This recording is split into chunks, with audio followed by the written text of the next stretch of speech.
पाकिस्तान पर सफल हमले का लेखा-जोखा पेश करते हुए DG air operation air marshal A K. Bharti ने बताया कि एयरफोर्स ने पाकिस्तान को जबरदस्त चोट पहुंचाई है। निशाना इतना ज्यादा सटीक था कि किसी आम नागरिक को कोई नुकसान नहीं पहुंचा और आतंकी कैंप पूरी तरह से तबाह हो गए। भारतीय सेना ने पाकिस्तान में सिर्फ उन्हीं जगहों को निशाना बनाया जहां से भारत को नुकसान पहुंचाया जा रहा था या पहुंचाया जा सकता था। DG operation air marshal Bharti ने बताया कि हमला बेहद तेज सटीक था। आतंकी ठिकानों पर एयर स्ट्राइक में air to surface guided ammunition का इस्तेमाल किया गया ताकि कोलेटरल डैमेज ना हो। एयरफोर्स ने मुरीदकी के बहावलपुर में आतंकी ट्रेनिंग कैंप को तबाह कर दिया है। This was followed by strikes at Sargodha, Bholari, Jacobabad. We also struck the C2 centers at Murid. वायुसेना ने बताया कि स्ट्राइक का मकसद पूरी तरह से अचीव हुआ है। उन्होंने कहा कि बहावलपुर एयरपोर्ट पर हाई वैल्यू टारगेट था जिसे पूरी तरह से बर्बाद किया गया। वायुसेना ने दावा किया है उनके पास पाकिस्तान के ठिकानों पर हर सिस्टम को निशाना बनाने की क्षमता है। वो नहीं माना तो पाकिस्तान की तबाही निश्चित है। डीजीएमओ के मुताबिक पाकिस्तान किस कदर खौफ में था और सीज फायर की गुहार लगा रहा था। पर्दे के पीछे चले कूटनीतिक दांव के अलावा भारतीय फौज को मिली खुली छूट ने भी अपनी अहम भूमिका निभाई।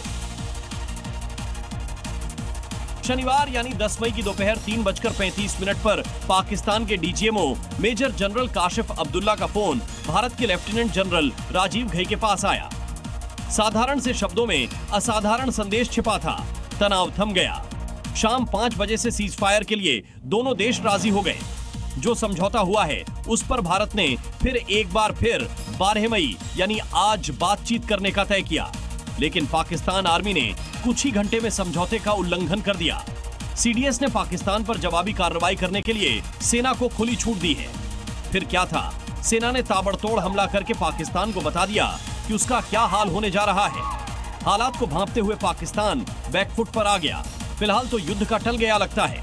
यदि पाकिस्तान ने फिर कोई हरकत की तो फिर भारतीय सेना को खुली छूट दी ही जा चुकी है।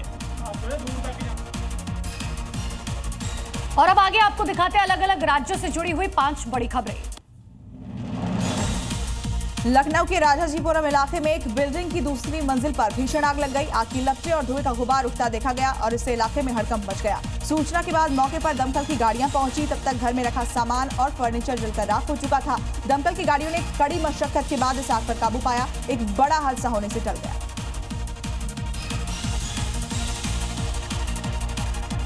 पूजा के अमरोहा में बताया जा रहा है यूपी के अमरोहा में करनी सेना ने पाकिस्तान के खिलाफ एक प्रदर्शन किया। प्रदेश अध्यक्ष शिवम राजपूत ने सड़क पर पाकिस्तान का एक झंडा बनाया और फिर पाकिस्तान के विरोध में नारेबाजी की। करनी सेना ने चेतावनी देते हुए कहा, अगर पाकिस्तान अपनी हरकतों से बाज नहीं आए तो दुनिया के नक्शे से मिटा दिया जाएगा। राजस्थान के झुंझुनू में मलसीसर डैम के पास आग लगने से हड़कंप मच गया और आपको बता दें कि इस डैम पर घास में आग लग गई। इसके बाद इलाके में लोगों ने आनन फानन में खुद ही इस आग को बुझाने की कोशिश शुरू की। स्थानीय लोगों के मुताबिक शॉर्ट सर्किट की वजह से घास में आग लगी थी। मध्य प्रदेश के सीधी का संजय टाइगर रिजर्व उस समय गुलजार हो गया जब बाघिन T28 और उसके शावकों का दीदार पर्यटकों को हुआ। एक साथ 5 बाघों को देखकर पर्यटक काफी रोमांचित हुए। दोनों तरफ से पर्यटकों की जिप्सी के सामने एक साथ 5 बाघ आए। एक एक करके बाघों ने रास्ते को पार किया। इस नजारे को देखकर पर्यटक काफी खुश नजर आए। उत्तरकाशी में लगातार भारी बारिश और ओलावृष्टि की वजह से किसानों को भारी नुकसान पहुंचा है। यमुना घाटी क्षेत्र के काश्तकारों ने सरकार और प्रशासन से मुआवजे की मांग की है। रवाई घाटी में ओले गिरने की वजह से कई फसलों को भारी नुकसान हुआ है। ग्रामीणों ने नुकसान का आकलन करने के बाद मुआवजा देने की मांग की है।